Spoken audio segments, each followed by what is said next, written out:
ሁለቱ ድመቶች በጓደኝነት ፍቅራቸው በጣም የጠነከረ ሆኖ በፍቅር ሲኖሩ ሳለ ከዕለታት አንድ ቀን ረሃብ ጠንቶባቸው ምግብ ለመፈለግ በሌሊት ተነስተው መዞር ጀመሩ።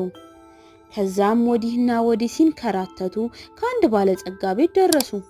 ወዲያውም በመስኮት ዘለው እንደገቡ ከገበታው ላይ ስጋ ስላገኙ እጅግ ተደስተው አቅማቸው የቻለላቸውን ያህል በአፋቸው አንስተው ተመልሰው በመስኮት ወጡ።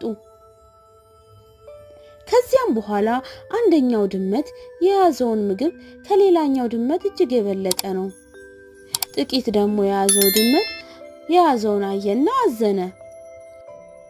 ከዛም ብዙ ለያዘው ድመት ባለ ጥቂቱ እስኪ ባክህ ደባልቀን እንብላ ሲል ብዙ ስጋ ያዘውን ጠየቀው።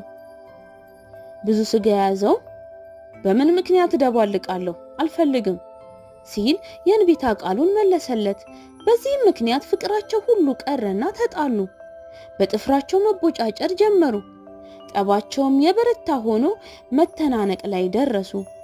ታዲያ ቀበሮ በቁጥቋጦ ውስጥ ተከልሎ ይመለከታቸው ኖሮ ወደ እነርሱ ቀረብ አለና ለምን ትጣላላችሁ ሲል ጠየቃቸው። በዚህ ጊዜም ያ ብዙ ስጋ የያዘው ድመት እንደዚህ ሲል መለሰለት።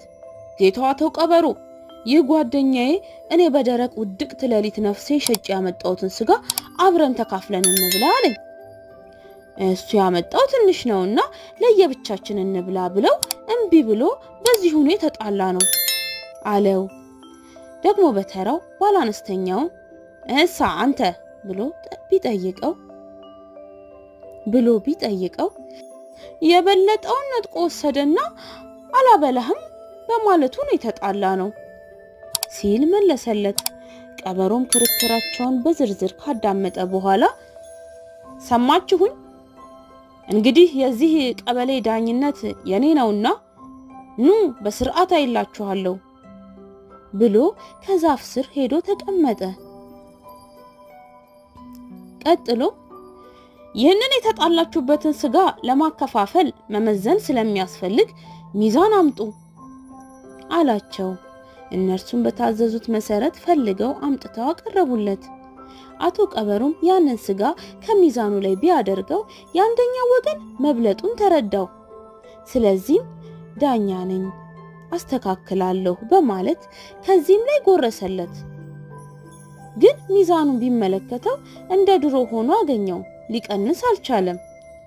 እንደፊተኛው አኳን ትንሽ አረጋዋለሁ ከዛ አመጣጥነዋለሁ በማለት ደግሞ ነጨለትና ጎረሰው። ይሁን እንጂ ሚዛኑን መተካከል ስላልቻለ እንደገና አንድ ጊዜ ከዚህኛው ሲቦጭቅ ይሄኛው ደግሞ ከዛኛው ሲያንስበት ከዛኛው አንዴ ሲቦጭቅ አንዴ ከዚህኛው እያለ በመብላቱ ስጋው ያደር እያነሰ ሄደ።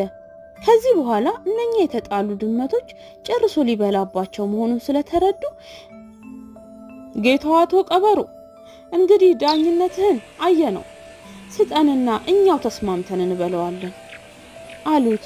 ቀበሮ ግን ቀድሞ ነበር እንጂ ተስማምቶ መብላት አሁንማ ዳኝነት አይደለም እንዴ? እኔስ ጧት ጀምሬ በእናንተ ዳኝነት ስጨነቅ ስለፋ አይደል እንዴ ያልኩት? ይስ የተረፈው የለፋሁበት የዳኝነቴ ስለሆነ ወስጄዋለሁና በየቤታችሁ ሂዱ ብሎ አሰናበታቸው። ድመቶቹ የተጣሉበትን ስጋ ለባዕድ አስረክበው ያለ ጥቅም ቀሩ ይባላል። አያችሁ ልጆች ከፍ ያለ ጥቅምን ለማግኘት በመመኘትና በመጣጣር ያለውንም ማጣት ይመጣል። አስተዋዮች አባቶቻችን ከደህና ሙግት ሰነፍ እርቅ ይሻላል ብለው የሚመክሩ ለዚህ ነው። ተረቴን ስላዳመጣችሁ አመሰግናለሁ። አዳዲስ የድሮ ኢትዮጵያዊ ብቻ የሆኑ ተረቶች እንዲደርሱት ይህንን ፔጅ ሰብስክራይብ በማድረግ ቤተሰብ ይሁኑ።